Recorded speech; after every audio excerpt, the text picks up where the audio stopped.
Hello friends, welcome to science magnet. दोस्तों कैसे हैं आप लोग सभी? आई होप सभी बहुत अच्छे हैं, शानदार हैं, जानदार हैं। दोस्तों हम लोग पढ़ रहे थे डाइजेस्टिव सिस्टम यानी पाचन तंत्र। तो पाचन तंत्र का ये है क्लास नंबर आप लोगों का 4। 3 क्लास हो चुकी है। आज ही अपना पूरा का पूरा पाचन तंत्र अपना जो होगा ना वो कवर हो जाएगा, कंप्लीट हो जाएगा। ठीक है, एक चीज मैं आप लोगों को बता दूं, बताओ जल्दी से, कल कहां तक पढ़ चुके थे?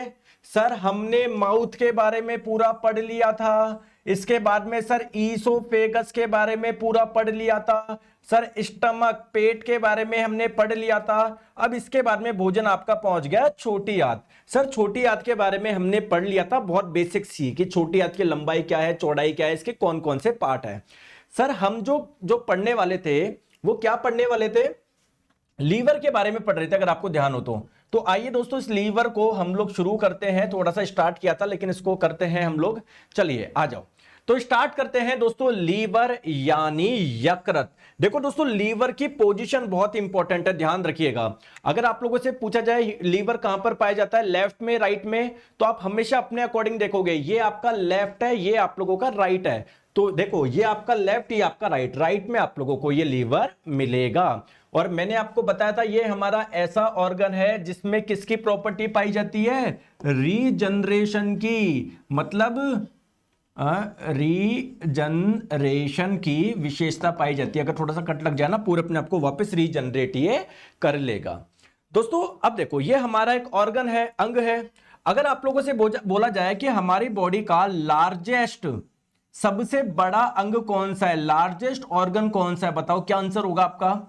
आप लोग बोलोगे स्किन यानी त्वचा। देखो यार, त्वचा कितनी बड़ी है, यहां पर भी त्वचा त्वचा त्वचा त्वचा त्वचा त्वचा, हमारी पूरी बॉडी जो है त्वचा से तो ढकी हुई है। ठीक है दोस्तों, अगर आप लोगों से पूछा जाए सेकंड लार्जेस्ट ऑर्गन कौन सा है, दूसरा सबसे बड़ा ऑर्गन कौन सा है दोस्तों, वो आपका लीवर ही है, वो आपका यकृत ही है। कई जगह इसको जिगर भी बोलते हैं। ठीक है, तो लीवर बोल दो, यकृत बोल दो, जिगर बोल दो, बात बराबर है।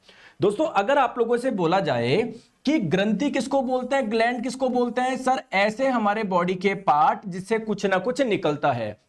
दोस्तों इससे कुछ ना कुछ निकलेगा क्या?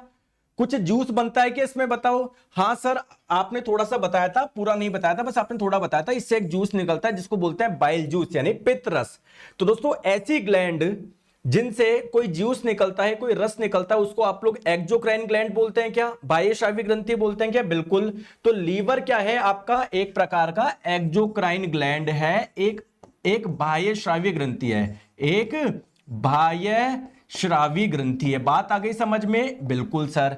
दोस्तों हमारी बॉडी में अलग अलग टाइप की ग्लैंड होती है, कोई एंडोक्राइन होती है, कोई एक्सोक्राइन। अगर सबको ओवरऑल बात करें, अगर पूछा जाए लार्जेस्ट ग्लैंड कौन सी है हमारी बॉडी की, लार्जेस्ट ग्लैंड, तो वो आप लोगों का लीवर ही है, यकृत ही है। दोस्तों अगर आप लोगों से पूछा जाए कि हमारी बॉडी का सबसे बड़ा इंटरनल ऑर्गन यानी आंतरिक, सबसे बड़ा आंतरिक अंग बोला जाए ना, आंतरिक अंग, तो आपका स्किन नहीं होगा, क्योंकि स्किन तो आप लोगों का आउटर है, बाहर से देख पा रहे हो। अंदर कौन कौन से, किडनी है, हार्ट है, लीवर है। तो इंटरनल ऑर्गन में सबसे बड़ा आप लोगों का पूछा जाए तो आपका आंसर हो जाएगा लीवर। और दोस्तों ये लीवर जो होता है ना, काफी, इसका वजन भी काफी ज्यादा होता है। कितना होता है सर? लगभग मानो 1.5 किलो से 1.7 किलोग्राम के आसपास। क्लियर है क्या? ठीक है sir, this is my first live class, please any suggestion to me. Abhijit ji पहली क्लास से पढ़ो, बीच में मत आइएगा, है ना। अगर आपने बीच में कोई बच्चे ज्वाइन करता है ना, तो आप केमिस्ट्री स्टार्ट करो, पहली क्लास से करो, कहीं बीच में मत घुसना। आप सोचो यार ये टॉपिक इंपॉर्टेंट है तो मैं यहां से पढ़ लूं, नहीं, कोई मतलब नहीं है, सब इंपॉर्टेंट है और पहली क्लास से पढ़ोगे तभी आपको सब कुछ समझ में आएगा। ठीक है, आगे बात समझ में आ जाओ। तो दोस्तों लीवर की हम लोग स्टडी करने जा रहे हैं। तो आप लोगों से कई बार पूछा जाता है कि स्टडी ऑफ लीवर क्या कहलाता है, तो दोस्तों ये कहलाता है आप लोगों का हेपेटोलॉजी। ठीक है, मैंने आपको ये भी बताया कि ये जो है हमारा, अगर आप आंतरिक अंगों की बात करें, इंटरनल ऑर्गन की बात करें, तो आंतरिक अंगों में क्या है, सबसे बड़ा है और सबसे भारी भी, इसका वजन भी सबसे ज्यादा होता है, 1.5 से 1.7 किलो के आसपास होता है। अगर एक्सटर्नल ऑर्गन की बात करी जाए तो एक्सटर्नल ऑर्गन में जो आपकी चमड़ी हो जाएगी, जो आपकी स्किन स्किन हो जाएगी, जो त्वचा हो जाएगी, वो आप लोगों की सबसे बड़ी हो जाएगी। मैंने आपको ये भी बताया लीवर जो है हमारी बॉडी की सबसे बड़ी ग्लैंड है, सबसे बड़ी ग्रंथि है। और ये कौन सी ग्लैंड है? एक्सोक्राइन ग्लैंड है। तो सबसे बड़ी ग्लैंड बोल दो, सबसे बड़ी एक्सोक्राइन ग्लैंड बोल दो, आंसर क्या होगा आप लोगों का? लीवर ही होगा। क्लियर है क्या? आ जाओ, चलो आ जाओ। नेक्स्ट हम लोग बात करते हैं सर लीवर काम क्या क्या करेगा, है ना। लीवर क्या क्या काम करता है सर? देखो, एक इंपॉर्टेंट काम तो मैंने आपको यह बताया कि लीवर क्या करेगा? बाइल जूस बनाएगा, पित्त रस बनेगा। जो इसके अंदर बाइल जूस बनेगा ना, वो बहुत इंपॉर्टेंट है हमारी बॉडी के लिए। तो लीवर का एक काम तो क्या है? बाइल जूस बनाना, पित्त रस का निर्माण करना। क्या लेकिन लीवर का सर एक ही काम है क्या? नहीं सर, लीवर के बहुत सारे काम है। आइए मैं आपको वो काम समझाता हूं एक एक करके। देखो दोस्तों, एक चीज मुझे बताओ, जब आप लोग भोजन करोगे, कार्बोहाइड्रेट वाला भोजन करेंगे, जब आपका इसका डाइजेशन होगा, इससे आपको क्या मिलेगा? बताओ क्या मिलेगा सर? ग्लूकोज मिलेगा। अल्टीमेटली वो ग्लूकोज कहां पर जाएगा सर? हमारे ब्लड में जाएगा। तो दोस्तों क्या होता है, जब हमारे ब्लड में ग्लूकोज होता है ना, ग्लूकोज, तो ग्लूकोज की मात्रा जब बहुत ज्यादा हो जाती है, तो ग्लूकोज बेसिकली किस में कन्वर्ट हो जाता है? ग्लाइकोजन में कन्वर्ट हो जाता है। मतलब बेसिकली जो हम लोग कार्बोहाइड्रेट खा रहे थे, वो बेसिकली डाइजेस्ट हुआ, तो आपको क्या मिला? ग्लूकोज। और जब आपके ब्लड में ग्लूकोज की मात्रा ज्यादा हो जाएगी, तो वो आपका ग्लाइकोजन में कन्वर्ट हो जाता है। यानी अगर बेसिकली आपसे एग्जाम में क्वेश्चन पूछा जाए कि मानव शरीर में, या मानव शरीर छोड़ो, किसी भी एनिमल्स की बात करें कि एनिमल में जो कार्बोहाइड्रेट स्टोर होता है, वो किस फॉर्म में होता है? ग्लाइकोजन के फॉर्म में होता है। अब सर ये ग्लाइकोजन कहां पर रहेगा? ब्लड में रहेगा क्या? नहीं दोस्तों, ग्लाइकोजन जो होता है वो आप लोगों का सबसे ज्यादा ग्लाइकोजन कौन स्टोर करता है? हमारा लीवर स्टोर करता है। हमारा लीवर स्टोर करता है। तो बेसिकली आप लोग ये बोल सकते हो ना, स्टोरेज ऑफ ग्लूकोज। मतलब बेसिकली ग्लाइकोजन क्या है? बहुत सारे ग्लूकोज से मिलकर बना है ना। तो ये जो ग्लाइकोजन जो है, उसको स्टोर कौन करेगा? आपका लीवर ही करेगा। दूसरा काम मैंने बताया आपका बाइल जूस का निर्माण करेगा। ठीक है सर, और काम भी बताओ। दोस्तों ये इतनी सारी चीजें स्टोर करता है, इसको हम लोग ह्यूमन बॉडी का स्टोर रूम भी बोलते हैं। सर कहां करा इतनी सारी चीज स्टोर? ग्लाइकोजन ही तो स्टोर करा है। नहीं सर, और भी चीज स्टोर करता है। आइए मैं आपको बताता हूं।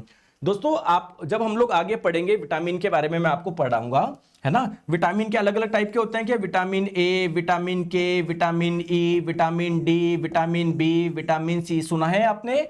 तो दोस्तों ये विटामिन बी और सी होते हैं ना, ये वाटर सॉल्युबल होते हैं, ये जल में घुल जाते हैं। जबकि ये वाले विटामिन होते हैं ना, ये जल में नहीं घुलते। लेकिन हाँ, फैट जो होता है ना, वसा में घुल जाता है। जैसे तेल वगैरह में आराम से घुल जाएंगे, क्योंकि तेल में बहुत अधिक मात्रा में वसा पाया जाता है। ठीक है दोस्तों, क्या आप लोगों को पता है हमारी बॉडी बहुत सेल से मिलकर बनी हुई है, कोशिका से मिलकर बनी हुई है? बताओ सर, आपकी शादी हुआ कि नहीं? सतीश कुमार मौर्य जी, अब बताओ सतीश कुमार जी, शादी हो गया है? बिल्कुल सतीश जी, यार आप कौन कैसे क्वेश्चन पूछ रहे हो? बताओ, हैं इतने अच्छे बच्चे हो आप, सारे इतने प्यारे बच्चे हो, आपके माता पिता आपके लिए इतनी मेहनत कर रहे हैं कि चलो यार पढ़ाई कर रहा है बेटा, कोई बात नहीं है, लेकिन आप ऐसे देखो आके ऐसे क्वेश्चन पूछ रहे हो। मैं तो जवाब दे दूंगा यार, मैं आप पे क्या करूंगा गुस्सा करके? बताओ। लेकिन प्लीज आप इधर पढ़ाई करिए, इधर पढ़ाई करने आए हो, सिलेक्शन हमारा पढ़ाई से होगा। ठीक है सतीश जी, मिल गया जवाब। आ जाओ। देखो तो हमारी बॉडी क्या है दोस्तों? बहुत सारी कोशिकाओं से मिलकर बनी हुई है। एक्चुअली में दोस्तों हमारी बॉडी में ऐसी कोशिकाएं जिनका स्ट्रक्चर एक जैसा है, जिनका काम एक जैसा है, वो एक साथ जुड़ी होती है। यार एक चीज मुझे बताओ, अगर कहीं पर आप लोग जाओगे, जो लोग एक जैसे होते हैं वो उनका ग्रुप अलग बन जाता है। जैसे मान लो आप कहीं पर जाओगे, कहीं फंक्शन में जाओगे, तो पापा की उम्र के जो लोग होते हैं वो एक साथ बात करने लग जाते हैं, जो छोटे बच्चे होते हैं वो एक साथ आप लोगों के खेलने लग जाते हैं, है ना। तो सिमिलरली ऐसी सेल्स, ऐसी कोशिकाएं जिनका काम एक जैसा होता है, जिनका स्ट्रक्चर एक जैसा होता है, उन कोशिकाओं के समूह को आप लोग क्या बोलते हैं? टिश्यू बोलते हैं, उत्तक बोलते हैं। तो हमारी बॉडी में बेसिकली क्या होती है? कोशिका जुड़ जुड़ के, सेल से जुड़ जुड़ के क्या बना लेती है? टिश्यू बना लेती है, उत्तक बना लेती है। क्लियर है क्या? समझ में आ गया? जैसे अगर आप ये छोटा सा आपका ये टुकड़ा तोड़ोगे ना आपके स्किन का, तो क्या एक कोशिका निकलेगी कि नहीं सर? बहुत सारी कोशिकाओं का समूह निकलेगा, यानी टिश्यू निकलेगा, उत्तक निकलेगा। क्लियर है क्या? ठीक है दोस्तों, हमारी बॉडी में अलग अलग टाइप के टिश्यू पाए जाते हैं। हम लोग जब टिश्यू चैप्टर पढ़ेंगे उसमें डिटेल में पढ़ेंगे। बस अभी आप लोग ध्यान रख लीजिए, हमारी बॉडी में एक टिश्यू पाया जाता है जिसका नाम है adipose tissue. Adipose tissue, adipose उत्तक। दोस्तों इस उत्तक का काम क्या है? ये एडिपोज टिश्यू क्या करता है? जो आप लोग फैट खाते हो ना, जो वसा वाली चीज खाते हो, वो फैट को स्टोर करता है, संग्रहित करता है। ठीक है। अब ये वाले टिश्यू सर हमारी बॉडी में कहां पर पाए जाते हैं? दोस्तों ये वाले टिश्यू पाए जाते हैं हमारे लीवर में, ये वाले टिश्यू पाए जाते हैं हमारे स्किन में, त्वचा में। इसलिए दोस्तों अगर आप लोग फैट ज्यादा खाओगे तो आप मोटे हो जाते हो ना। क्यों हो जाते हो? क्योंकि आपकी स्किन में एडिपोज टिश्यू है जो क्या करता है? फैट को स्टोर कर लेता है। तो अगर आप लोग फैट खाओगे तो फैट आपकी स्किन में जाके स्टोर हो जाएगा ना, आपके लीवर में स्टोर हो जाएगा ना। बात समझ में आ गई क्या? बोलो हाँ या ना। बिल्कुल। अब मुझे एक चीज बताओ कि कहीं ना कहीं लीवर के अंदर ये एडिपोज टिश्यू पाया जा रहा है, तो अगर आप लोग फैट खाओगे तो फैट जाके लीवर में भी तो स्टोर होगा। तो देखो लीवर कहीं ना कहीं आप लोगों का फैट भी तो स्टोर कर रहा है। बताओ हाँ या ना, बताओ हाँ या ना। बिल्कुल। दोस्तों मान लीजिए अगर आप लोग ये विटामिन बहुत ज्यादा खा रहे हो, vitamin K, vitamin E, vitamin D, vitamin A, अगर बहुत ज्यादा मात्रा में खा रहे हो, अब ये विटामिन फैट में घुल जाते हैं। तो अगर हमारी बॉडी में कहीं पर फैट है, वसा है, तो उसमें जाके घुल जाएंगे। तो अगर लीवर में फैट स्टोर हो रहा है तो लीवर में आपके ये वाले विटामिन भी क्या हो जाएंगे? स्टोर हो जाएंगे। देखो vitamin K, vitamin E, vitamin D, vitamin A, इसीलिए हम लोग लीवर को स्टोर रूम भी बोल रहे हैं। ये बात समझ में आई क्या? आई बात समझ में? ठीक है। ठीक है। तो बेसिकली ये कर क्या रहा है सर? वसा को संग्रहित करता है। किस रूप में? एडिपोज टिश्यू के रूप में। इसके अंदर एडिपोज टिश्यू होते हैं, वो ये काम करते हैं। ठीक है। तो vitamin K, vitamin E, vitamin D, vitamin A का संग्रहण कर रहा है, फैट का संग्रहण कर रहा है, इसलिए हम लोग इसको स्टोर रूम बोल रहे हैं। सर और भी इसके काम है क्या लीवर के? बिल्कुल सर, लीवर के और भी काम है। दोस्तों ध्यान रखिएगा, अगर कोई व्यक्ति अल्कोहल पीता है तो इसका कुछ टॉक्सिक इफेक्ट होता है क्या? जहरीला पदार्थ? बिल्कुल। अगर कोई मेडिसिन खाता है, दोस्तों मेडिसिन के भी आपके टॉक्सिक इफेक्ट होते हैं, ध्यान रखिए। तो क्या करता है? लीवर का काम है डिटॉक्सिफिकेशन करना। देखो है ना, मेटाबॉलिज्म करना। मेटाबॉलिज्म का मतलब क्या है? जो भी आप लोग खा रहे हो उसके साथ में हमारी बॉडी में जो भी प्रक्रिया होती है उसको मेटाबॉलिज्म बोलते हैं, चाहे उसको पचाना हो या उसके साथ में जो भी प्रक्रिया हो। तो अगर आप लोग कोई मेडिसिन ले रहे हैं, अगर आप लोग कोई ड्रग ले रहे हैं, ड्रग का मतलब यहां पर क्या है? मेडिसिन है। तो अगर आप लोग कोई मेडिसिन ले रहे हैं, अगर कोई आप लोग अल्कोहल ले रहे हैं, तो उसका मेटाबॉलिज्म का काम किसका होगा? लीवर का होगा। ये लीवर तय करेगा अंदर उसके साथ में क्या क्या करना है। अब दोस्तों क्या होता है, इस अल्कोहल और ड्रग का क्या होता है? कुछ टॉक्सिक इफेक्ट होता है, कुछ जहरीला प्रभाव होता है। तो लीवर क्या करता है? इसके जहरीले प्रभाव को कम करता है, या मैं बोलूं लीवर क्या करता है? डिटॉक्सिफिकेशन का कार्य करता है। तो अगर कोई व्यक्ति बहुत ज्यादा शराब पीता है तो क्या होता है? लीवर करता है यार चलो शराब पिया है, इसके जहरीले प्रभाव को चलो कम करते हैं। लेकिन कोई व्यक्ति रोज पिए जा रहा है, उसका लीवर परेशान हो गया। तो दोस्तों अगर कोई व्यक्ति बहुत ज्यादा अल्कोहल पिएगा तो लीवर उसका काम करते करते परेशान हो जाएगा, लीवर आप लोगों का काम करना बंद कर देगा। इस बीमारी को आप लोग बोल दोगे लीवर सिरोसिस। तो आप लोगों से अगर पूछा जाए लीवर सिरोसिस कैसे होता है, आप लोग बोलोगे शराब की अधिक मात्रा के सेवन से लीवर सिरोसिस होता है। क्लियर है क्या? क्लियर है क्या? मोहित कुमार जी बोल रहे हैं सर आप फास्ट बोलते हैं, प्लीज थोड़ा स्लो बोलो। ठीक है मोहित कुमार जी। सतीश कुमार मौर्य जी बोल रहे हैं आप बहुत पतले हैं, अभी थोड़ी देर पहले पूछ रहे थे कि सर आपकी शादी हो गई क्या? सतीश जी को ब्लॉक कर दिया जाए।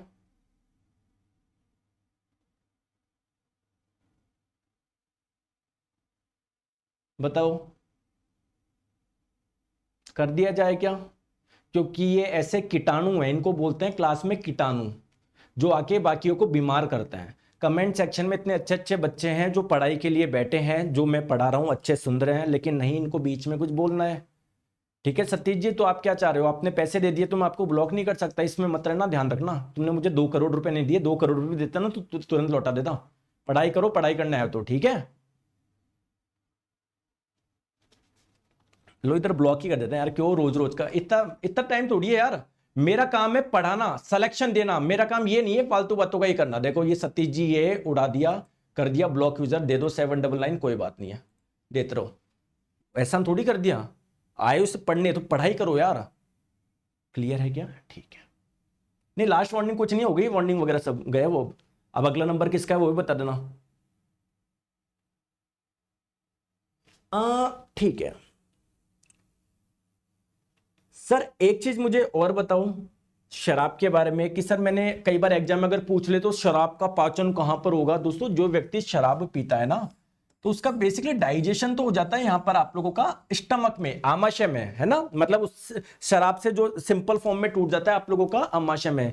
लेकिन दोस्तों इससे बहुत ज्यादा कुछ जहरीले तत्व भी होते हैं इसमें, जिसका दुष्प्रभाव होता है, जहरीला प्रभाव होता है, तो वो आप लोगों के लीवर में जाके क्या हो जाते हैं, जमा हो जाते हैं। ठीक है, चलिए अब दोस्तों एक चीज मैंने अभी आपको बताया कि जितने भी अगर आपकी बॉडी में कोई ऐसे तत्व है जिनका कुछ टॉक्सिक इफेक्ट है, जिनका कुछ जहरीला प्रभाव है, तो दोस्तों जो विषाक्त तत्व है ना, मतलब ऐसे तत्व जिनका कुछ टॉक्सिक इफेक्ट है, जिनका कुछ जहरीला प्रभाव है, तो उसको कम करने का काम किसके द्वारा किया जाता है, लीवर के द्वारा किया जाता है। इस प्रोसेस को आप लोग बोलते हैं डिटॉक्सिफिकेशन। क्लियर है क्या? क्लियर है क्या? आ जाओ, देखो अब मेरी बात को ध्यान से समझो। देखो दोस्तों जो लीवर है ना, लीवर यार बहुत बड़ा अंग है, यानी सर ये बहुत सारी कोशिकाओं से मिलकर बना हुआ है। दोस्तों लीवर की वो वाली कोशिकाएं जो डिटॉक्सिफिकेशन का काम कर रही है, उन कोशिकाओं को एक विशेष नाम से जाना जाता है। उन कोशिकाओं का नाम क्या है? Kupffer cell. कूफर सेल, या इनको हम लोग किलर सेल भी बोल सकते हैं, क्योंकि ये बेसिकली टॉक्सिक सब्सटेंस को, जहरीले पदार्थ को खत्म करने का काम करती है। क्लियर है क्या?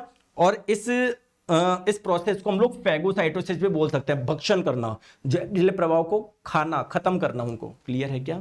चले आगे आ जाओ, चले आगे आ जाओ, चलिए आगे चलते हैं, लेकिन पहले क्वेश्चन सॉल्व कर लेते हैं। अभी तक जो हमने पढ़ा उससे संबंधित कुछ पूछा जाता है क्या एग्जाम में?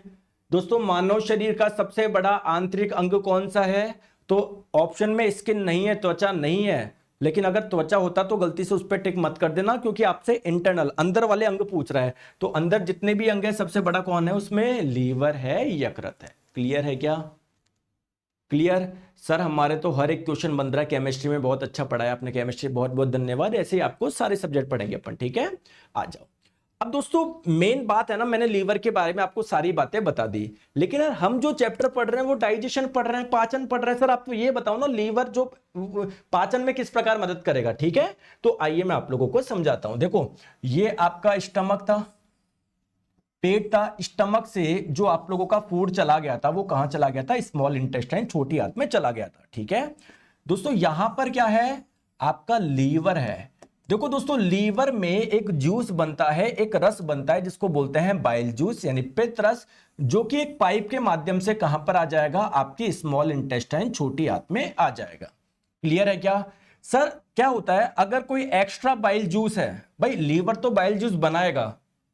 अगर मान लो आप भोजन ही नहीं कर रहे तो जो बाइल जूस इधर आएगा क्या? बाइल जूस इधर क्यों आ रहा है? क्योंकि जो फूड आप लोग खा रहे हो उसका डाइजेशन करवाने आ रहा है। बात समझ में आई मैं क्या बोलना चाह रहा हूं? तो अगर मान लो भोजन ही नहीं कर रहे हो तो बाइल जूस इधर आएगा ही नहीं, तो वो एक्स्ट्रा बाइल जूस कहां पर जाएगा? तो दोस्तों यहां पर एक छोटा सा अंग होता है जिसे आप लोग बोलते हैं गॉल ब्लैडर, हिंदी में इसको आप लोग बोलते हैं पित्ताशय या पित्त की थैली। बेसिकली यहां पर आपका बाइल जूस क्या होता है? स्टोर रहता है, संग्रहित रहता है। ठीक है, अब सर ये बाइल जूस कैसे करता है सर, इसके बारे में थोड़ा सा बताइए ना। आइए मैं आपको बताऊंगा, बिल्कुल भी टेंशन मत लो। आपसे एग्जाम में ये पूछा जाता है कि बाइल जूस बनता कहां पर है? लीवर में। इसका संग्रहण कहां पर होता है? गॉल ब्लैडर में। बाइल जूस का रंग क्या होता है? बाइल जूस की पीएच क्या होती है? एक दिन में कितना बाइल जूस बनता है? सारी चीजें पूछी जाती है। आ जाओ देखो, तो बाइल जूस के बारे में एक चीज ध्यान रखना, इसका निर्माण यकृत के द्वारा हो रहा है, लेकिन इसका जो संग्रहण होगा वो कहां पर होगा? गॉल ब्लैडर में होगा। क्लियर है क्या?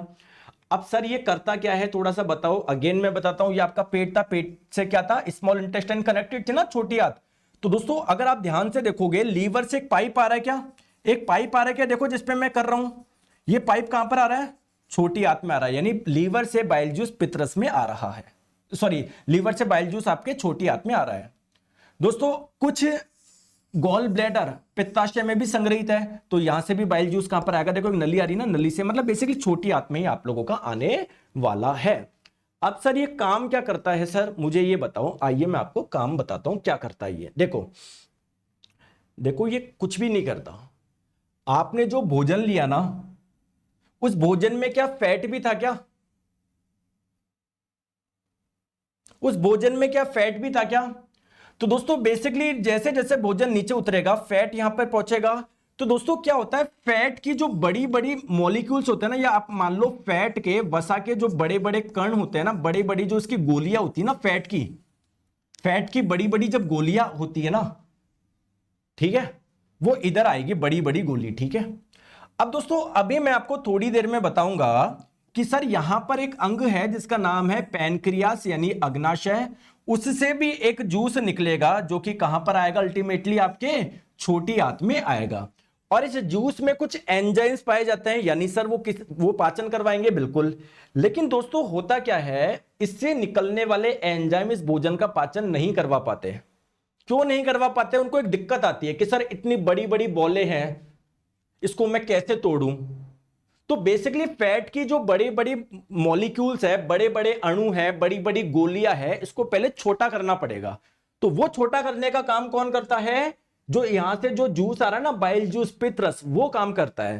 सर क्या बाइल जूस में कोई एंजाइम है क्या? नहीं दोस्तों, बाइल जूस में कोई भी एंजाइम नहीं है। तो फिर सर कौन इसको तोड़ने का काम करेगा, छोटा करने का काम करेगा? दोस्तों बाइल जूस में क्या पाए जाते हैं, कुछ सॉल्ट पाए जाते हैं, कुछ लवण पाए जाते हैं। तो जैसे ही ये बाइल जूस इधर आता है तो इसमें जो सॉल्ट है वो भी नीचे आएंगे। तो वो क्या होंगे, जो फैट की जो बड़ी बड़ी गोलियां है ना, उस पर चिपक जाएंगे, उस पर चिपक जाएंगे, उस पर चिपक जाएंगे, जिससे इसकी बड़ी बड़ी गोलियों को छोटी छोटी गोलियों में कन्वर्ट कर देंगे, छोटी छोटी गोलियों में कन्वर्ट कर देंगे, छोटी छोटी गोलियों में कन्वर्ट कर देंगे। दोस्तों इस प्रोसेस को बोलते हैं इमल्सिफिकेशन। अभी मैं आगे भी लिख दूंगा, शॉर्ट में लिखता हूं, इमल्सिफिकेशन यानी पाइसीकरण।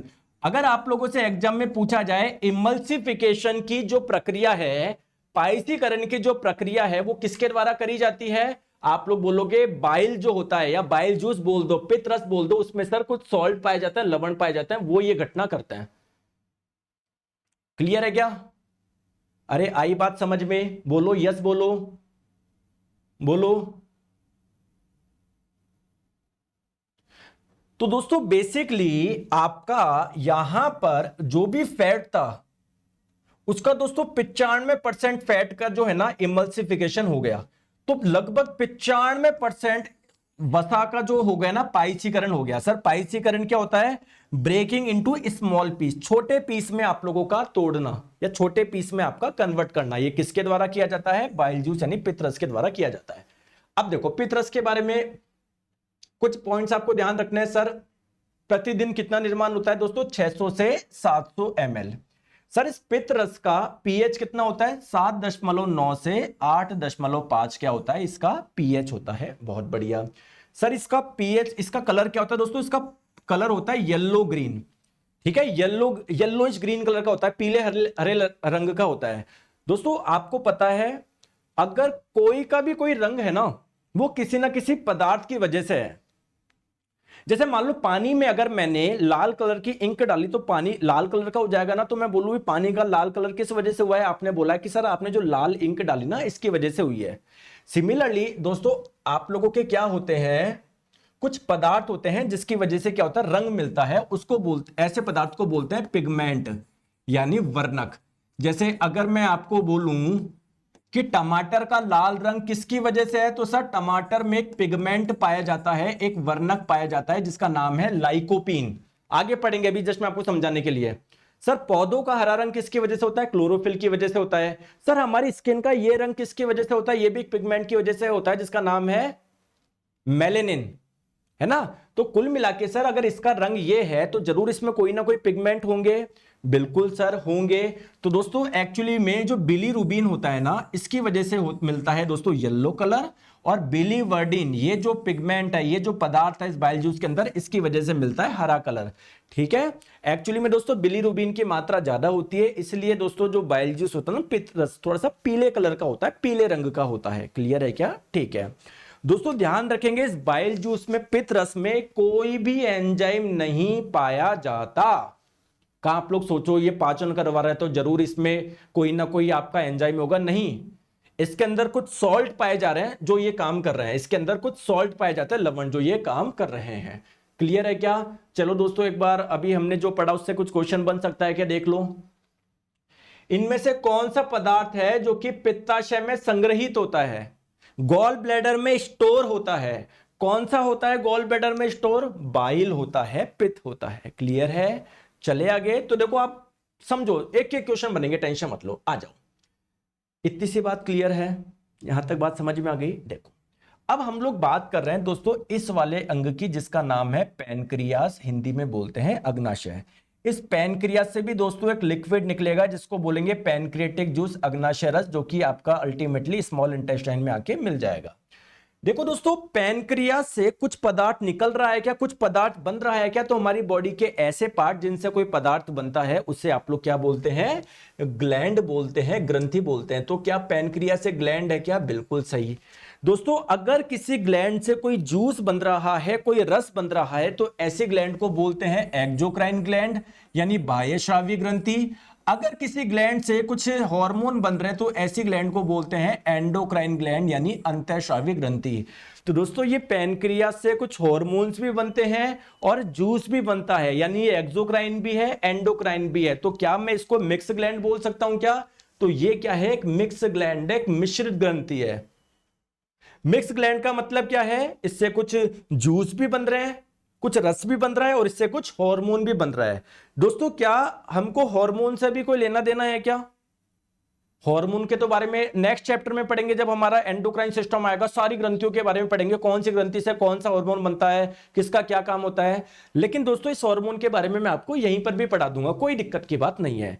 तो आप लोग बोलोगे कि मिक्स ग्लैंड का मतलब क्या है? दोस्तों ये एक्सोक्राइन बाह्यस्रावी की तरह भी काम कर रही है और ये एंडोक्राइन यानी अंतःस्रावी की तरह भी काम कर रही है। एंडोक्राइन का मतलब क्या है? सर इससे हार्मोन्स भी बन रहे हैं। एक्सोक्राइन का मतलब क्या है? इससे कुछ जूस भी बन रहा है, इससे कुछ रस भी बन रहा है और इसमें कुछ एंजाइम्स भी है। तो एंजाइम्स है, कुल मिला के ये आपका भोजन के पाचन में मदद कर देगा। दोस्तों इससे जो हार्मोन बन रहा है वो क्या करेगा? दोस्तों अभी समझ लो, हमारे ब्लड की शुगर के लेवल को कंट्रोल करेगा। कैसे करेगा अभी थोड़ी देर में समझते हैं, पहले इसको समझते हैं, जब ये अच्छे से क्लियर हो जाएगा तब इसमें चलेंगे। क्लियर है क्या? आ जाओ। दोस्तों एक बच्चे ने बहुत अच्छा पॉइंट लिखा है, ध्यान रखो, सूरज सिंह जी ने, बहुत बढ़िया। दोस्तों जो मिक्स ग्लैंड होती है ना उसको हम लोग हेट्रोक्राइन ग्लैंड के नाम से भी जानते हैं, हेट्रोक्राइन ग्लैंड। तो अगर आप लोगों से पूछा जाए बताइए इनमें से कौन सी ग्लैंड हेट्रोक्राइन है, तो आप कंफ्यूज हो जाओ यार हेट्रोक्राइन कौन सी आ गई। तो मिक्स ग्लैंड को ही आप लोग हेट्रोक्राइन ग्लैंड के नाम से जानते हैं। ठीक है, आ जाओ। चलो तो सबसे पहले अगर आप लोगों से पूछा जाए क्या, देखो ये है आपका पैनक्रियास, अगर आपसे पूछा जाए पैनक्रियास की आकृति कैसी होती है, तो दोस्तों इसकी आकृति आपको ऐसे नहीं लग रही, पत्ती की जैसे नहीं लग रही, तो इसकी आकृति होती है लीफ लाइक स्ट्रक्चर। सर हमारी बॉडी में ऐसा ऑर्गन होता है, ये डिस्कवरी किसने करी थी? ये यार चुपचाप से वो ऐसा कुछ ऑर्गन है आप लोगों का। तो दोस्तों हमारी बॉडी में ये जो पैनक्रियास नाम का एक ऑर्गन होता है, इसको डिस्कवर किसने किया था? लैंगर हैंस ने किया था। ठीक है, अब एक चीज आप लोग ध्यान से समझो दोस्तों, अगर ये एक ऐसा अंग है जिससे हार्मोन्स भी बन रहे हैं, जिससे जूस भी बन रहा है, तो इसका मतलब ये अलग अलग टाइप की कोशिका से मिलकर बना होगा। यार कोई भी अंग कोशिकाओं से मिलकर बना होता है, तो ये भी कोशिकाओं से मिलकर बना हुआ है, लेकिन सर ये अलग अलग टाइप की कोशिकाओं से मिलकर बना होगा। किसी कोशिका से हार्मोन बन रहे होंगे, किसी कोशिका से जूस बन रहा होगा। बात समझ में आई क्या? सर मैं लेट में पेड परचेज किया हूं, केमिस्ट्री खत्म हो गया, तो क्या करें? कुछ मत करिए दोस्तों, बस आपको सब रिकॉर्डेड में, कहीं कोई दिक्कत नहीं, आराम से पढ़ाई करो। क्लियर है क्या? ठीक है, तो अगर आप लोगों से बोला जाए कि चलो सर पहले तो मुझे ये बताओ इससे हार्मोन कौन से बन रहे हैं, दोस्तों इससे दो हार्मोन बनते हैं, एक का नाम है इंसुलिन, एक का नाम है ग्लूकागन। Glucagon hormone. सर ये हार्मोन क्या करते हैं, आइए मैं आपको थोड़ा सा बता देता हूं। देखो मेरी बात को ध्यान से समझो दोस्तों, जो आप लोग कार्बोहाइड्रेट खा रहे हो, जब इसका डाइजेशन होगा अल्टीमेटली आपको क्या मिलेगा? ग्लूकोज मिलेगा और वो आपके ब्लड में चला जाएगा। तो आपके ब्लड में क्या आ गया? ग्लूकोज आ गया। ये बात सही है क्या? अभी मैंने आपको बताया कि जब हमारे ब्लड में ग्लूकोज की मात्रा ज्यादा हो जाती है तो ग्लूकोज बेसिकली किस में कन्वर्ट हो जाता है? ग्लाइकोजन में कन्वर्ट हो जाता है। दोस्तों ग्लूकोज को ग्लाइकोजन में कन्वर्ट करने का काम एक हार्मोन के द्वारा किया जाता है जिसका नाम है इंसुलिन हार्मोन। अगर दोस्तों आपके इस पैनक्रियास से इंसुलिन हार्मोन बन ही नहीं रहा, तो आपके ब्लड में जो ग्लूकोज है क्या वो ग्लाइकोजन में बदल पाएगा क्या? तो आपके ब्लड में ग्लूकोज की मात्रा क्या हो जाएगी?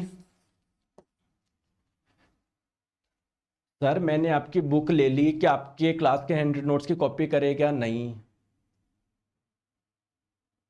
पढ़े क्या दोस्तों? स्वप्निल जी बोल रहे हैं सर मेरा जीवन पूरा डूब गया। क्यों डूबा स्वप्निल जी बताओ? है डूबेगा तो अब आप मुझे पहले बताओ, पहले कैसे डूब गया बताओ।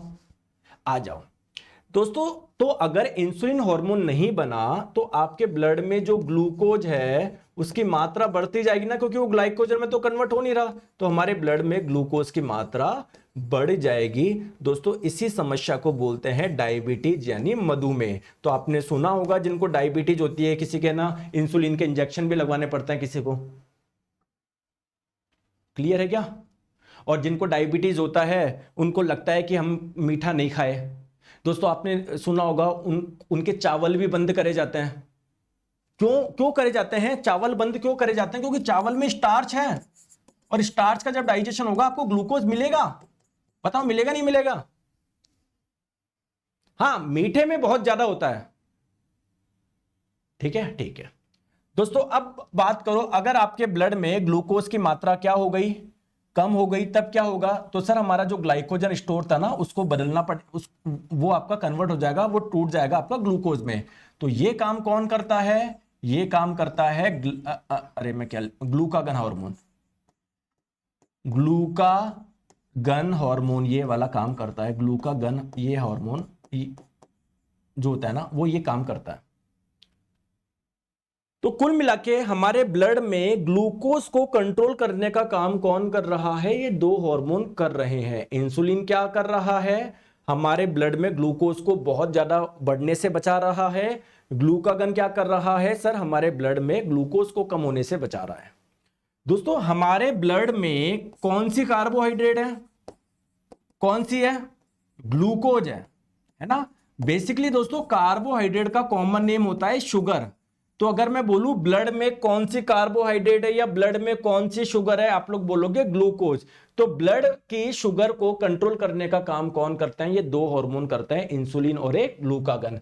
दोस्तों इंसुलिन क्या करता है? अगर आप लोगों का ब्लड में शुगर का लेवल बहुत ज्यादा चला जाए तो उससे बचाता है ना, उसको ग्लाइकोजन में बदल के। और ग्लूकागन क्या करता है? अगर आपका ब्लड में शुगर का लेवल कम हो जाए तो उसको बचाता है वापस ग्लाइकोजन को ग्लूकोज में तोड़ के।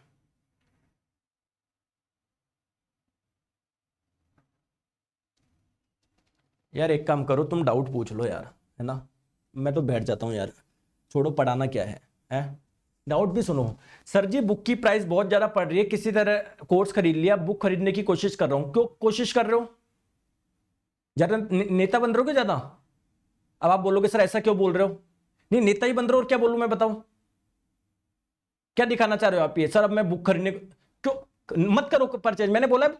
अरे सारा ध्यान इधर डालो, कुछ भी पढ़ने की जरूरत नहीं है, कुछ भी खरीदने की जरूरत नहीं है, 1 रुपया भी लगाने की जरूरत नहीं, ध्यान रखो 1 रुपया भी। लेकिन मजा आ रहा है ना तुम्हें? नहीं सर मैं तो फिर भी आएंगे 2 जने जोश में, सर और कौन से बुक खरीदूं, सर और कुछ खरीदने की जरूरत है क्या? पढ़ाई के अलावा सब करवा लो तुमसे। ये एक लड़का है राज, सर माफी चाहूंगा बोलना नहीं चाहता, आप बहुत अच्छा पढ़ाते हैं, आप ठीक करवा दीजिए सर। राजजीत देखो 5 मिनट से एक ही कमेंट कर रहे हो, अगर मैं अच्छा पढ़ाता तो पढ़ने में ध्यान देते, आप कमेंट थोड़ी करते। जब मैंने आपको एक जना बोल रहा है सर नोट्स बनाने में कंफ्यूजन हो रहा है, राम अवतार जी घूमने में तो कंफ्यूजन नहीं होता, पता है ना कि किस सड़क निकलना है, किस गली निकलना है। तो जब मैं पढ़ा रहा हूं आपको, मतलब मैं ये भी बताऊं नोट्स कैसे बनाओ है।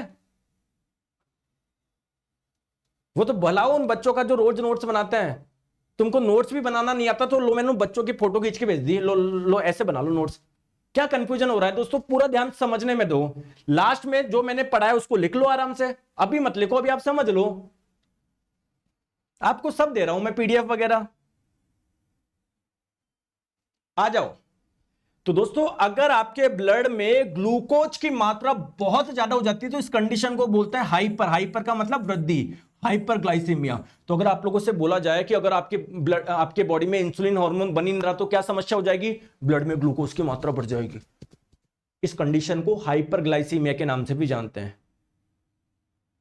अगर मैं आपको बोलूं अगर आपके बॉडी में ग्लूकागन हार्मोन बन ही नहीं रहा तो क्या होगा सर, ग्लूकागन अगर नहीं बनेगा ना तो सर वो ग्लाइकोजन ग्लूकोज में कन्वर्ट नहीं हो पाएगा, हमारे ब्लड में ग्लूकोज की मात्रा कम हो जाएगी, ग्लूकोज की कमी हो जाएगी। इस कंडीशन को बोलते हैं हाइपोग्लाइसीमिया। ठीक है, ठीक है, आ जाओ, क्लियर है, आ जाओ।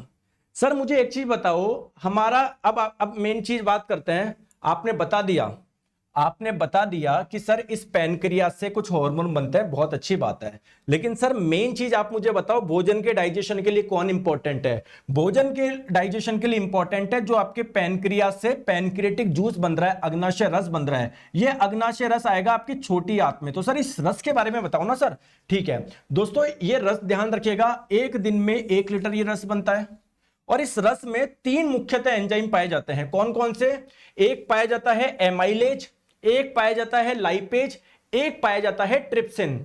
अगर आपको ध्यान हो तो एमाइलेज जो एंजाइम है वो आप लोगों के माउथ में भी पाया जा रहा था, याद है क्या? याद है क्या? आपके माउथ में भी पाया जा रहा था, जो क्या कर रहा था सर, स्टार्च को माल्टोज में तोड़ रहा था। क्या पूरा का पूरा स्टार्च माल्टोज में टूट गया था क्या? नहीं सर, 70% ही टूटा था। तो बाकी का जो स्टार्च है ना वो आपका माल्टोज में तोड़ देगा कौन? ये एमाइलेज, बाकी का 30%। तो एमाइलेज क्या करेगा? स्टार्च को माल्टोज में तोड़ देगा। क्लियर है क्या? समझ में आ गई? सर ये लाइपेज क्या करेगा? लाइपेज किसका डाइजेशन करेगा? लिपिड का। लिपिड किसको बोलते हैं सर? फैट को ही बोलते हैं। तो हुआ क्या, हुआ क्या, ध्यान से आप लोग देखोगे, ध्यान से आप लोग देखो, देखो प्लीज मेरी बात को ध्यान से समझो। दोस्तों आपके ऊपर ये जो फैट आए ना, फैट के मॉलिक्यूल्स आए, वो काफी मोटे मोटे थे, तो उसको छोटा छोटा किसने कर दिया? किसने कर दिया? बाइल जूस ने कर दिया, पित्त रस कर दिया, पित्त रस में जो सॉल्ट पाया जाता है उन्होंने कर दिया। अब क्या होगा, इस पैनक्रियाटिक जूस जब आ रहा है ना, इसमें एक एंजाइम है जिसका नाम है लाइपेज, वो अब क्या कर देगा, इसका अब इसको और छोटा तोड़ देगा, अब इसका और डाइजेशन कर देगा। तो लाइपेज क्या कर देगा, जो लिपिड था, जो फैट था, उसको फैटी एसिड में तोड़ देगा। क्लियर? दोस्तों ट्रिप्सिन क्या करेगा? आपको पता है आपके स्टमक में क्या हुआ था, पेट में? अरे पेट में क्या हुआ था सर? पेट में जो मेरा प्रोटीन था ना वो टूट गया था, किसमें? पेप्टोन में या पेप्टाइड में। तो ये वाली घटना तो हो गई थी आपके स्टमक में, पेट में। अब जब ये भोजन नीचे आएगा ना, ये भोजन जब नीचे आएगा तो इसका जो ये पेप्टाइड था ना वो आपका किस में टूट जाएगा? किस में टूट जाएगा? अमीनो अम्ल में टूट जाएगा। ठीक है, ये वाली जो घटना होगी वो आपकी किसके द्वारा हो रही है? इस ट्रिप्सिन एंजाइम के द्वारा हो रही है। क्लियर है क्या? तो दोस्तों एक चीज मुझे बताओ, इसमें 3 एंजाइम पाए जा रहे हैं, एक कार्बोहाइड्रेट का डाइजेशन कर रहा है, स्टार्च एक प्रकार का कार्बोहाइड्रेट तो है, एक कार्बोहाइड्रेट का कर रहा है, एक फैट का कर रहा है, एक प्रोटीन का कर रहा है। यानी ये आप लोगों का जूस ऐसा है जो कि तीनों का पाचन कर रहा है, इसीलिए इसे कंप्लीट डाइजेस्टिव जूस भी बोलते हैं। इसको हम लोग पूर्ण पाचक रस भी बोलते हैं, पूर्ण पाचक रस। क्लियर है क्या? क्लियर है? आई बात समझ में? आई बात समझ में? ठीक है।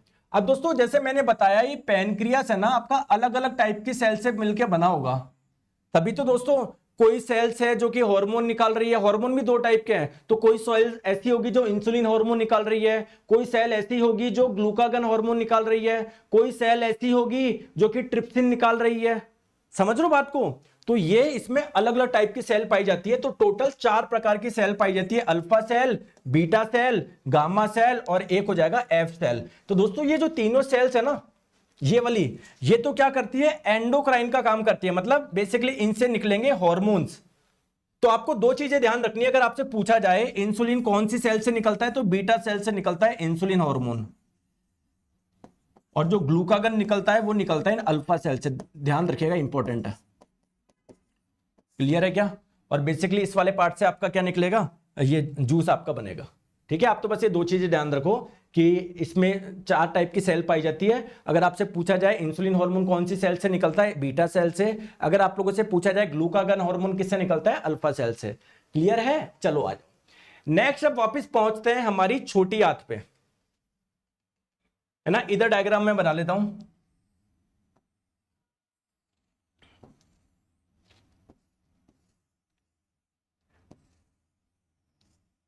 दोस्तों मुझे एक चीज बताओ, आपने स्टार्च खाया,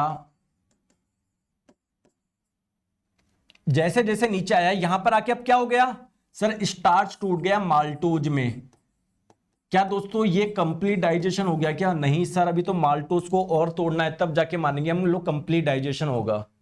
दोस्तों एक चीज मुझे बताओ, जो आपने प्रोटीन खाया था उसका डाइजेशन हो गया, अमीनो एसिड में टूट गया, जो फैट आपने खाया था वो फैटी एसिड में टूट गया, लेकिन दोस्तों इस माल्टोज को आगे कौन तोड़ेगा? दिक्कत यह है। और आप मुझे बताओ कि आप लोग यही वाली कार्बोहाइड्रेट खाते हो क्या, स्टार्च? नहीं सर, मैं तो ये वाली कार्बोहाइड्रेट भी खाता हूं, लैक्टोज। ये वाली कार्बोहाइड्रेट कहां पर मिलती है सर? ये वाली कार्बोहाइड्रेट मिलती है कहां पर? दूध में। तो सर अगर मान लो मैंने लैक्टोज खाया तो उसका डाइजेशन कहां पर होगा? सर मैं तो ये वाली कार्बोहाइड्रेट भी खाता हूं, सुक्रोज। ये कहां पर मिलती है? गुड़ में। तो सर जब ये गुड़ खाऊंगा तो ये वाली का डाइजेशन कहां पर होगा? आइए मैं आपको बताता हूं। दोस्तों एक्चुअली में आपकी जो स्मॉल इंटेस्टाइन होती है ना, छोटी आंत, इसमें भी क्या होती है, अंदर छोटी छोटी ग्लैंड होती है।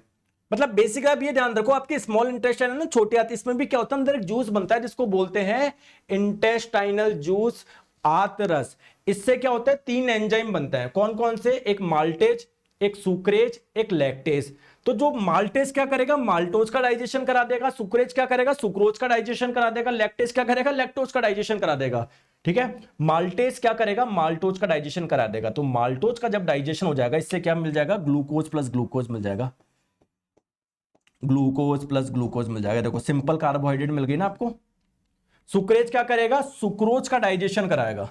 सुक्रोज के डाइजेशन से क्या मिलता है आपको? Glucose plus fructose. दोस्तों ये फ्रक्टोज भी आपका सिंपल ही कार्बोहाइड्रेट है। 3 कार्बोहाइड्रेट सिंपल होती है, ग्लूकोज, फ्रक्टोज, गैलेक्टोज। अल्टीमेटली ये भी आपकी बॉडी में फिर ग्लूकोज में कन्वर्ट हो जाता है, लेकिन ये भी सिंपल ही कार्बोहाइड्रेट है। ठीक है, आ जाओ दोस्तों। लैक्टेज क्या करेगा? लैक्टोज का डाइजेशन करेगा। तो लैक्टोज का जब डाइजेशन हो जाएगा ना, उससे आपको मिल जाएगा ग्लूकोज प्लस गैलेक्टोज।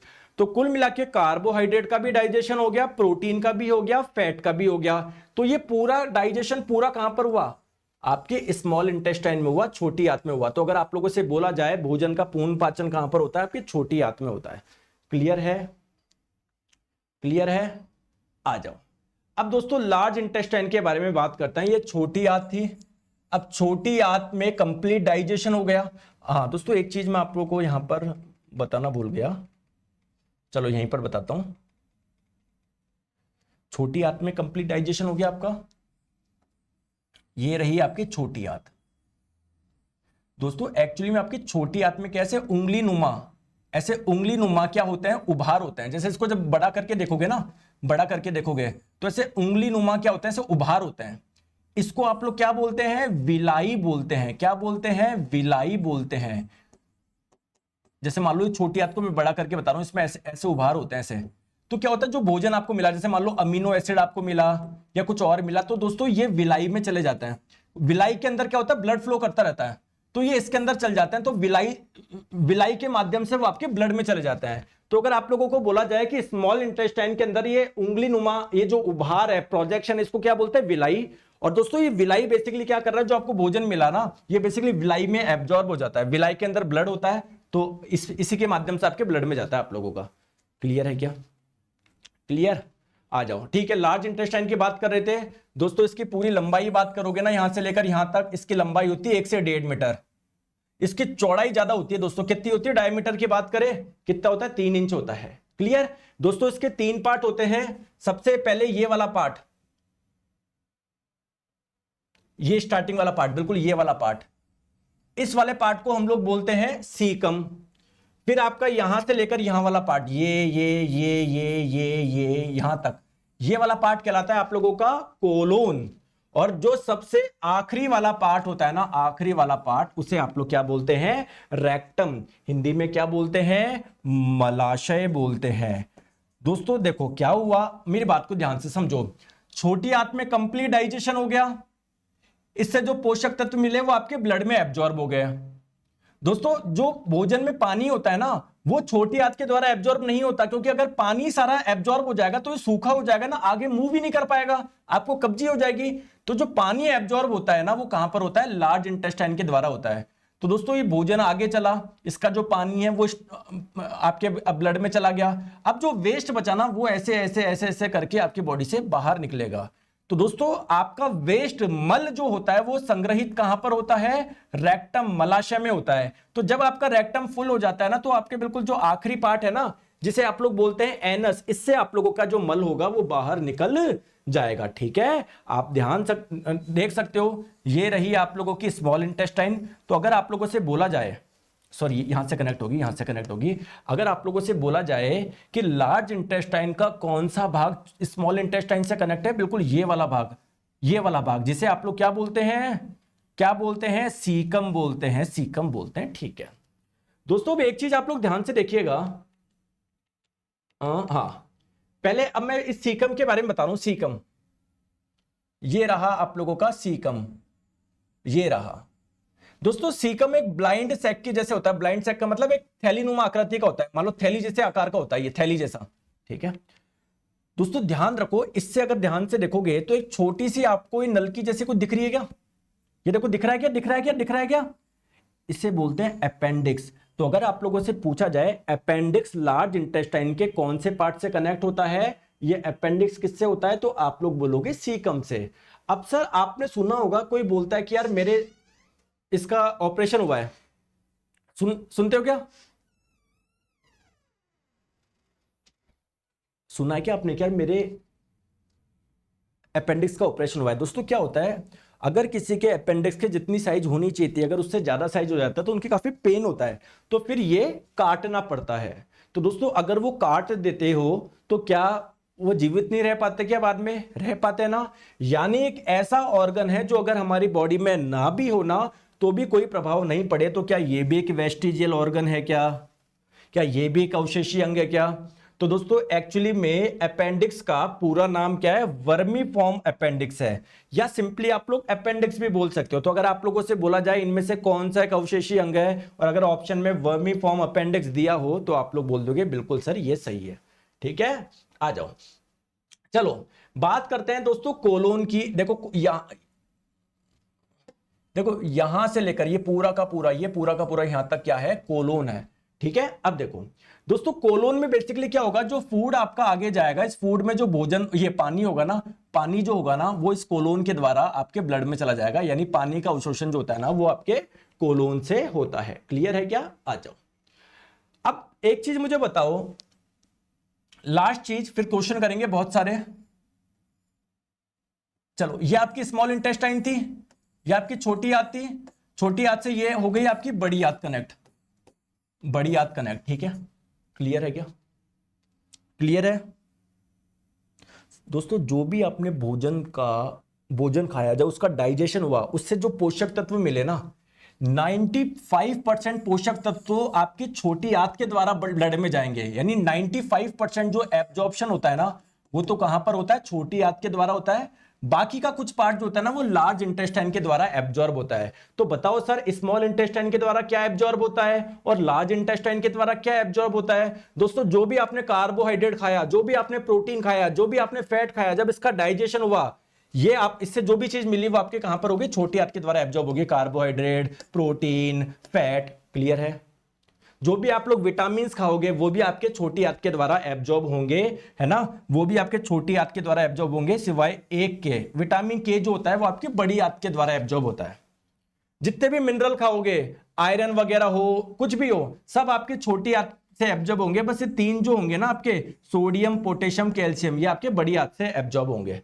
बड़ी आंत से क्या क्या एब्जॉर्ब होता है? एक तो पानी एब्जॉर्ब होता है, एक दोस्तों ये 3 मिनरल, एक आपका विटामिन के, और दोस्तों जो भी मेडिसिन वगैरह लेते हो आप वो इसी के द्वारा होता है। जो निकोटीन होता है ना, जो तंबाकू का सेवन करते हैं उससे जो ब्लड में आपका तंबाकू जाता है अंदर, ये जो तंबाकू जाता है ना वो ब्लड में कहां से एब्जॉर्ब होता है? वो ब्लड में आपका इसी से एब्जॉर्ब होता है आपका निकोटीन। जो भी आप लोग कॉफी पीते हो, कॉफी में होता है कैफीन, तो ये जो कॉफी में जो कैफीन होता है ये कहां से आपके ब्लड में जाता है? इस लार्ज इंटेस्टाइन से ही जाता है।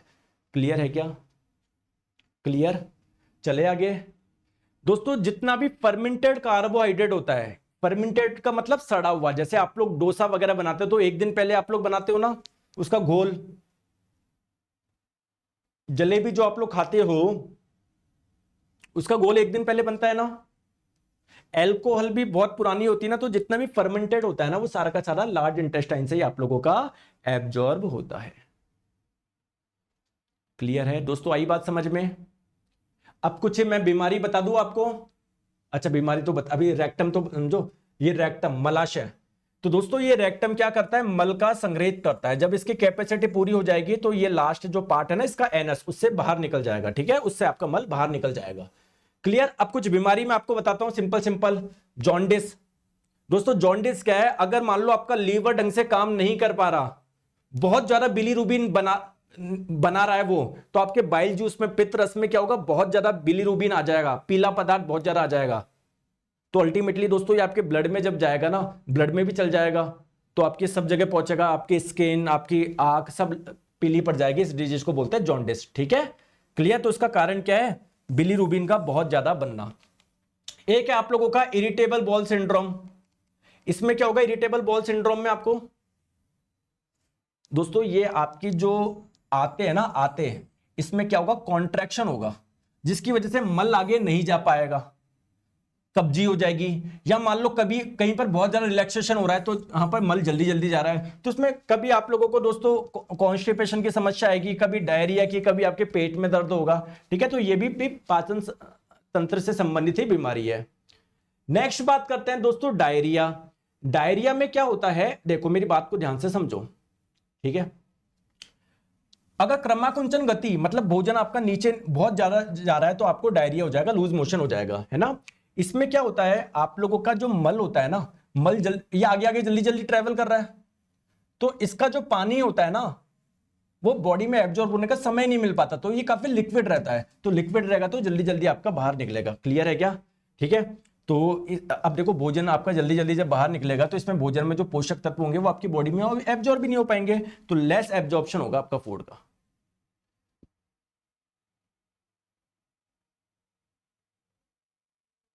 राज जी बोल रहे सर स्मॉल इंटेस्टाइन का भी तो पार्ट होता है ना, क्योंकि आपके बुक में दे रखा है, उसे याद करूं। राज जी कल बताएं ताकि स्मॉल इंटेस्टाइन के 3 पार्ट। यार देखो बीच में बुक बुक के गुणगान मत गाओ, मैं गाने लग गया ना तो देखो यार, मैं तो 1 करोड़ रुपए कमा सकता हूं महीने के, आपको पता है क्या। दिन भर पढ़ाऊं कम, अरे मेरी ये बुक ले लो, मेरी वो बुक ले लो, मेरी टेस्ट सीरीज ले लो। यार मेरा काम है आपका सिलेक्शन करवाना। जब मैंने बोल दिया दोस्तों मैं पढ़ा रहा हूं, केवल इस पे ध्यान दो, और कुछ करना ही नहीं है जीवन में यार। तो क्यों आप बीच बीच में वो करते हो, आप क्यों कनेक्ट करो, मेरे को समझ नहीं आ रहा यार। अगर आपको ऐसे ही प्रमोशन, मैं तो हर क्लास के लास्ट में प्रमोशन कर दूं, दोस्तों मेरी ये वाली बुक ले लो, ये बुक ले लो, बढ़िया है, मेरा ये ले लो, ये।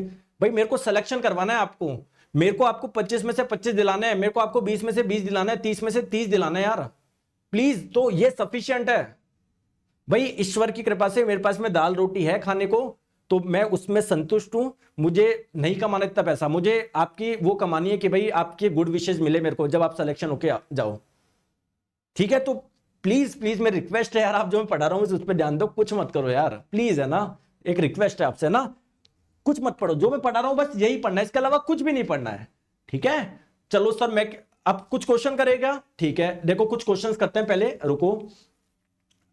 चलो बताओ, पहले ये बताओ, इस बार के ग्रुप डी का क्वेश्चन है, बताओ। डैश बड़ी वसा गोलिकाओं के आकार को संकुचित करता है, इनमें से कौन सा है जो बड़ी बड़ी आपकी वसा की गोलियां थी ना उसको संकुचित कर देता है, जिससे एंजाइम अधिक प्रभावी ढंग से काम कर सके। अब जो पैनक्रियाटिक जूस से जो एंजाइम है ना ढंग से काम कर सके, ये काम कौन करेगा इसको छोटे छोटा उसमें करने का, बाइल में पाए जाने वाले सॉल्ट, है ना। क्लियर है क्या। चलो बताओ दोस्तों, इनमें से कौन है जो आहार नाल में अम्लीय आहार को क्षारीय में परिवर्तित कर देता है। देखो मेरी बात को ध्यान से समझो, कोई बात नहीं। देखो दोस्तों ये है आप लोगों का स्मॉल इंटेस्टाइन। जब स्मॉल इंटेस्टाइन में पेट से खाना आया, पेट का जो भोजन था काफी ज्यादा अम्लीय था, तो दोस्तों इधर आके वो क्षारीय हो जाता है। क्यों, क्योंकि देखो पैनक्रियास से पैनक्रियाटिक जूस बन रहा है, अग्नाशय रस बन रहा है जो क्षारीय प्रकृति का है। आप लोग बोलोगे सर बाइल भी तो आ रहा है, दोस्तों बाइल आ रहा है बहुत कम, 600 से 700 ml बन रहा है, ये बन रहा है 1 लीटर के आसपास। तो इसका योगदान है इस भोजन को क्षारीय बनाने में, पैनक्रियाटिक जूस का। चलो आ जाओ, अभी ये 2 क्वेश्चन मैं आपको अलग से बताऊंगा, इसको छोड़ो, इसको बताओ। निम्नलिखित में से किसमें होमोडोंट दांत पाए जाते हैं, बताओ। समदंती मैंने बताया था दोस्तों, मगरमच्छ और मछली में। ऑप्शन नंबर ए कर दो क्या, चलो बताओ दोस्तों, जो छोटी आंत होती है ना आपकी स्मॉल इंटेस्टाइन, छोटी आंत दोस्तों, उसमें ऐसे उंगली नुमा प्रोजेक्शन उभार पाए जाते हैं। इसको क्या बोलते हैं आप लोग? सर इसको आपने बताया था, लो इंग्लिश गलत लिख रखी है तो इसको आप लोग बोलोगे दोस्तों विलाई। विलाई, अब मुझे ये नहीं पता हिंदी में, अंकुर भी गलत है, विलाई आप लोग ध्यान रखो, ठीक है। तो इसे एक ऑप्शन मेरे हिसाब से ये ऑप्शन नंबर डी है ना, विलाई, ठीक है। विलाई, हिंदी में भी इसको विलाई बोलते हैं दोस्तों, विलाई बोलते हैं, ठीक है। ठीक है, चले आगे। रुको रुको, चलो अब कुछ 2-3 क्वेश्चन है जो आपके दिमाग के तार खोल देंगे। तार क्या खोलेंगे, कुछ नई चीज आपको सिखाता हूं। जैसे ये है, बताओ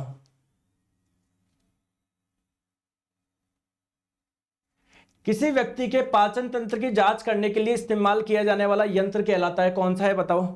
दोस्तों ध्यान रखो, जैसे मान लो आपकी कोई दिक्कत हो गई तो डॉक्टर के पास जाओगे ना, वो क्या करते हैं, डिवाइस डालते हैं, इसके लास्ट में क्या होता है दोस्तों, कैमरा लगा होता है। इस डिवाइस का नाम आप लोग ध्यान रखो एंडोस्कोप, और इस टेस्ट को बोलते हैं एंडोस्कोपी। तो एंडोस्कोपी बेसिकली आपके डाइजेस्टिव सिस्टम को चेक करने के लिए होती है, याद रह जाएगा, ठीक है। एंडोस्कोप, ऑप्शन नंबर सी, ठीक है। आ जाओ, ये क्वेश्चन आप लोग बताओ, ये क्वेश्चन बताओ, कोई नई चीज सीखने को मिलेगी। दोस्तों भोजन के पाचन की प्रक्रिया के दौरान कौन सी ऊर्जा किस में कन्वर्ट होती है। देखो पाचन में होता क्या है ये तो आपको पता ही है। देखो आप भोजन जो ले रहे हो उसमें कार्बोहाइड्रेट भी है, प्रोटीन भी है, फैट भी है, बेसिकली आप अलग अलग टाइप के केमिकल खा रहे हो ना, मतलब समझ रहे हो। तो एनर्जी कौन सी है आपके उस फूड में, केमिकल एनर्जी है, रासायनिक ऊर्जा है। दोस्तों पाचन में क्या होता है, जो भोजन होता है ना आपका, वो छोटे छोटे पार्ट में टूटता है, यानी उसके अंदर के बॉन्ड टूट रहे होंगे। दोस्तों जब भी बॉन्ड टूटते हैं, बंध टूटते हैं ना, हीट रिलीज होती है, एनर्जी रिलीज होती है। तो पाचन में बेसिकली क्या हो रहा है, केमिकल एनर्जी हीट एनर्जी में या थर्मल एनर्जी में कन्वर्ट हो रही है, ठीक है। तो यहां से क्या मिल रहा है आपको, हीट एनर्जी मिल रही है फ्रॉम केमिकल एनर्जी। समझ में आ गई।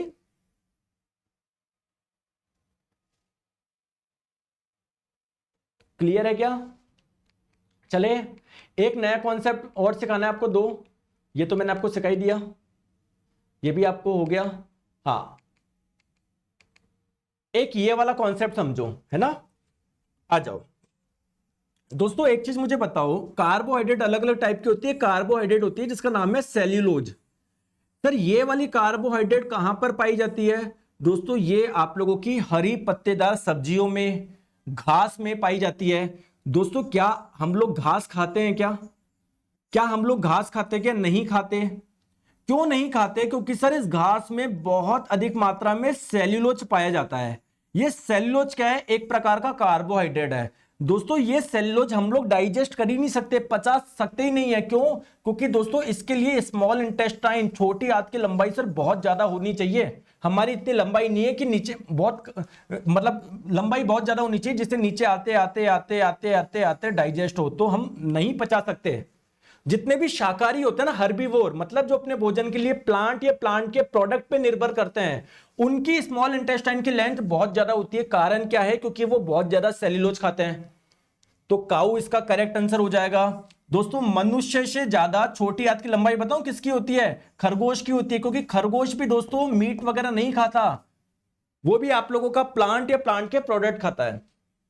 अब आपके मन में क्वेश्चन आएगा कि सर मैं हरी पत्तेदार सब्जियां खाता हूं, क्या उसमें 2 बजे से क्या क्लास कराते हैं sir ji, basic science and engineering की होती है, आज ऑफ है, ठीक है। मेरी बात समझो, आप लोग बोलोगे सर मैं हरी पत्तेदार सब्जियां खाता हूं तो सर उसमें सेल्यूलोज होता है क्या, बिल्कुल होता है। दोस्तों क्या खीरा खाते हो क्या, खीरा उसमें होता है क्या सेल्यूलोज, बिल्कुल। तो सर मैं वो क्यों खाता हूं, वो तो डाइजेस्ट नहीं हो रहा मेरी बॉडी में। दोस्तों दिन भर खाते रहते हो क्या हरी, अरे दिन भर खीरा खाते रहते हो क्या, दिन भर कितना खाते हो यार, सुबह शाम मान लो। ऐसा थोड़ी है कि आपका भोजन ही पूरा का पूरा वो खा रहे हो, घास वगैरह या कोई प्लांट वगैरह खा रहे हो, दिन भर तो नहीं खाते ना। तो दोस्तों कुछ मात्रा में सेल्यूलोज हमारी बॉडी के लिए जरूरी है। क्यों जरूरी है सर बताओ मेरे को। जैसे मान लो ये आपकी छोटी आंत है, क्लियर है, आपने मान लो सेल्यूलोज खाया, अब ये डाइजेस्ट तो हो नहीं रहा, ये सीधे सीधे पास होगा ना, अरे सीधे सीधे पास होगा ना, अरे बोलो हाँ या ना, बोलो हाँ या ना। तो ये आपके जो अगर कोई मल फंसा हुआ होगा ना तो उसको टक्कर मारेगा, कुल मिला के आपको कब्जी नहीं होगी। इसलिए डॉक्टर के पास जाओगे ना, कभी आपकी कब्जी होती है तो बोलता है यार अरे हरी सब्जी खाया कर बढ़िया, तो इसलिए बोला जाता है हरी सब्जियां खाने को। क्लियर है क्या? क्लियर है? ठीक है। एक लास्ट कॉन्सेप्ट जो आपको एक नया सिखाना है वो ये है, बताओ एक बार क्वेश्चन आया था एनटीपीसी में, लेकिन मैं सोच रहा हूं अगर एक भी क्वेश्चन आपका कहीं पर कुछ ऐसा आया है हटके, एनसीईआरटी से हटके, तो वो भी मैं आपको करवाऊंगा। बताओ दोस्तों, खुर वाले जानवर के आमाशय का सबसे बड़ा हिस्सा कौन सा है? दोस्तों जैसे हमारे स्टमक के तो 3 पार्ट होते हैं, कार्डिया, पाइलोरस, बताया था ना मैंने आपको। लेकिन दोस्तों जो खुर वाले जानवर होते हैं ना, खुर वाले जानवर किसको बोलते हैं? जिनके पैर के नीचे खुर वो होते हैं, खुर्रे होते हैं, जैसे घोड़ा हो गया, हाथी हो गया, आपका भेड़ हो गई, बकरी हो गई, गाय हो गई। तो दोस्तों इनका पेट है ना काफी बड़ा होता है। दोस्तों इन पेट के अलग अलग पार्ट होते हैं, बस आप लोग ध्यान रखना। सबसे बड़ा पार्ट पूछे, ये रूमेन सबसे बड़ा होता है। देखो रूमेन ना, ये सबसे बड़ा पार्ट होता है रूमेन। बस ये इतना सा पार्ट आपको ध्यान रखना है। क्लियर है? तो ये हो गया आप लोगों का सारा डाइजेस्टिव सिस्टम, पाचन तंत्र। आया क्या मजा? तो दोस्तों अगर आपका पूरा हो गया तो आज शाम तक मैं आपको डाइजेस्टिव सिस्टम यानी पाचन तंत्र का एक टेस्ट डाल दूंगा, जिसको आप लोग अटेम्प्ट करिएगा। देखना आपके कितने क्वेश्चन सही हो रहे हैं, कितने क्वेश्चन गलत हो रहे हैं। बस मैं आपको एक ही चीज बोलूंगा, अगर आप लोग सिलेक्शन लेना चाहते हो, दूसरी चीज कुछ भी नहीं बोलूंगा मैं आपको, वो बाकी आपकी इच्छा। अगर आप सीरियस है तो भाई सुनोगे, 10 बार सुनोगे। मैं आपको बोल रहा हूं बस दोस्तों रिवीजन पे आप लोग ध्यान रखना। जैसे मान लो अगर आपने डाइजेस्टिव सिस्टम पढ़ लिया ना, अभी पाचन तंत्र पढ़ लिया, तो दोस्तों उसको रिवाइज करते हुए चलिएगा, क्योंकि आपको आज तो याद है सब, आप 4 दिन बाद भूल जाओगे, आप 10 दिन बाद भूल जाओगे। आप क्या गड़बड़ करते हो दोस्तों? पढ़ लिया और सर मैं वो भी पढ़ लूं, मैं वो भी पढ़ लूं, मैं ये भी पढ़ लूं, अब रिवाइज का आपके लिए समय ही नहीं मिलता। तो जैसे हम लोग केमिस्ट्री पूरी कर चुके हैं, रसायन विज्ञान पूरी करवा चुका हूं ना मैं आपको, तो यार आपको देखो अभी तो केमिस्ट्री पूरी रिवाइज करनी है, तो बस रिवीजन पे ध्यान दो। आप जितना ज्यादा आप लोग रिवाइज करोगे उतना बेटर रहेगा। दोस्तों आप एक तो 50 चीजें पढ़ लो या एक चीज को 50 बार पढ़ लो, वो एक चीज 100% आपको याद हो जाएगी। तो मैं आपको एक जगह शानदार सब कुछ दे रहा हूं, बस आप रिवीजन पे ध्यान रखिएगा। ये मेरी आप लोगों से रिक्वेस्ट है, अगर आप सिलेक्शन लेना चाहते हो तो। ठीक है? अपनी क्लास का समय आपको पता ही है, मंडे टू फ्राइडे होता है। आज फ्राइडे हो गया, 2 दिन मैं आपको आराम करने को नहीं देता, मैं आपको देता हूं जो पूरे वीक में मैंने पढ़ाया उसको आप लोग रिवाइज कर पाओ। ठीक है क्या? रिवाइज कर पाओ। तो हमारी जो मुलाकात होगी अब मंडे को होगी, टाइमिंग वही सेम, दोपहर 1 से 2। इस जो चैप्टर हमने पढ़ा उसका मैं टेस्ट आपको डाल दूंगा। अगला चैप्टर हम लोग पढ़ेंगे स्केलेटल सिस्टम यानी कंकाल तंत्र। सर जी एच पाइलोरी के आयुष जी वो हम डिजीज में पढ़ेंगे वो, ठीक है? सब पढ़ाऊंगा, टेंशन मत लो। सर न्यूट्रिशन के बारे में बताओ। अरे न्यूट्रिशन एक अलग से चैप्टर आएगा। सर जी व्हाट्सएप मेंबर जुड़ना जरूरी है क्योंकि मेंबर्स फुल हो गया। अरे कुछ नहीं जुड़ना, वो तो मैंने इसलिए बोला था कि अगर आपके पास में नोट्स हो, आपने बनाए हो, तो मुझे व्हाट्सएप कर दीजिएगा, है ना? अगर आपके नोट्स अच्छे लगे तो मैं आपके नोट्स डाल दूंगा ऊपर, ठीक है? सर जी हैंड नोट्स बनाने हैं क्या? देखो अगर आप बना सको तो सबसे बढ़िया है दोस्तों। अगर आप खुद के नोट्स बना रहे हो ना, इससे बढ़िया कुछ भी नहीं है। देखो आप प्रिंट आउट भी निकाल सकते हो, लेकिन बना लो ना यार, खुद से लिख लो, क्या दिक्कत है यार? कौन सी आपको एक एक चीज थोड़ी लिखनी है, थोड़ा शॉर्ट में लिख लिया करो। ठीक है? चलिए दोस्तों, thank you so much, take care, bye bye.